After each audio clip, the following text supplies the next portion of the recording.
दुख दे न मरी वेंदुमि दुख दे न मरी वेंदुमि रोई केरु खिलाईंदुई मुरीद अब्बास। खिली दिल खणी वयो अजनबी खिली दिल खणी वयो अजनबी कीअं हुस्न वारनि साणु न कबी कीअं हुस्न वारनि साणु न कबी हुन अखियूं मिलाए दिल घुरी हुन अखियूं मिलाए दिल घुरी। मुरीद अब्बास 10 अप्रैल 1973 ते शहर नए देरे ज़िले लाड़काणे में मोहम्मद आलम मदाह कटपर जे घर में पैदा थियो। शहर बनायो मुझी भी अज दिला चाहो इनमें का बेमानी को नो तेरे जो सानी कोने नो तेरे जो सानी कोने नो तेरे जो सानी कोने नो तेरे जो सानी आहा बेशक बेशक बेशक आहा बेशक बेशक बेशक। संदस वालिद भी रागी शायर ऐं स्टेज अदाकार हुयो। मुरीद अब्बास इब्तिदाई सानवी ऐं अहला सानवी तालीम नए देरे ऐं रते देरे मां हासिल कई। शाह अब्दुल लतीफ़ यूनिवर्सिटी खैरपुर मां BA करण खां पोइ म्यूनिसिपल कमेटी नए देरे में क्लार्क तौर भर्ती थियो। खेसि मौसीक़ीअ जो शौक़ु पंहिंजे वालिद खे ॾिसी थियो। रोंदो हुजो मुझे ले अज उन सजण खे मां यादि बिना ओ शायद पिरीअ खां मां विसरी वियो आहियां। शागिर्दीअ वारे ज़माने खां स्कूल जे गैर नसाबी सरगर्मियुनि ऐं नात तोड़े क़ौमी गीतनि जे मुक़ाबलनि में हिसो वठंदो रहियो। संदसि सलाहियतूं ॾिसी खेसि स्टूडेंट स्काउट तौर बि चूंडियो वियो, जंहिं करे स्काउटिंग जी मुनक़िद थींदड़ प्रोग्रामनि में बि हिन पंहिंजो फ़न पेश कयो।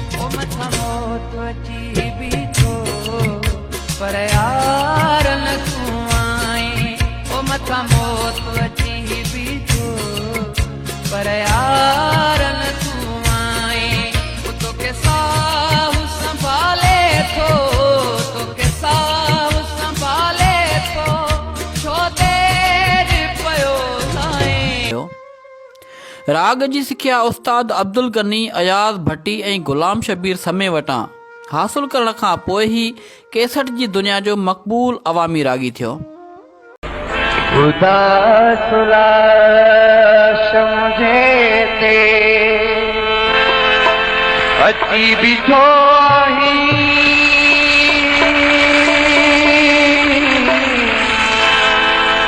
अरे चाला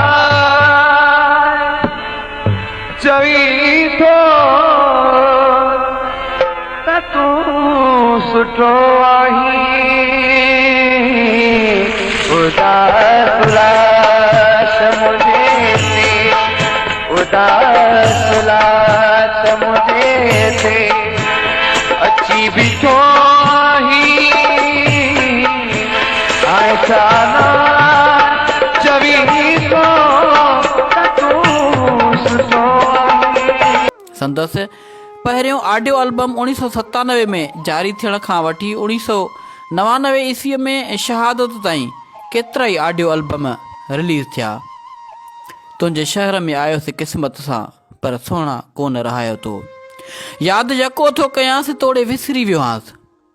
रोंदो हुजो मुझे ले अज उन सजण खे मां यादि बिना ओ शायद पिरीअ खां मां विसरी वियो आहियां। रेडियो पाकिस्तान लाड़काणे ते प्रोड्यूसर कोसर बुर्ड़े मुतारिफ़ करायो।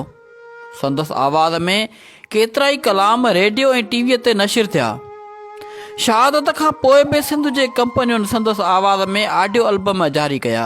लाश मुझे जे मथां भी वारा नारती तो कयो जियरे ज़ुल्म छो मोरा हम पियो यार थी तो कयो जियरे ज़ुल्म छो मोरा हम पियो यार थी।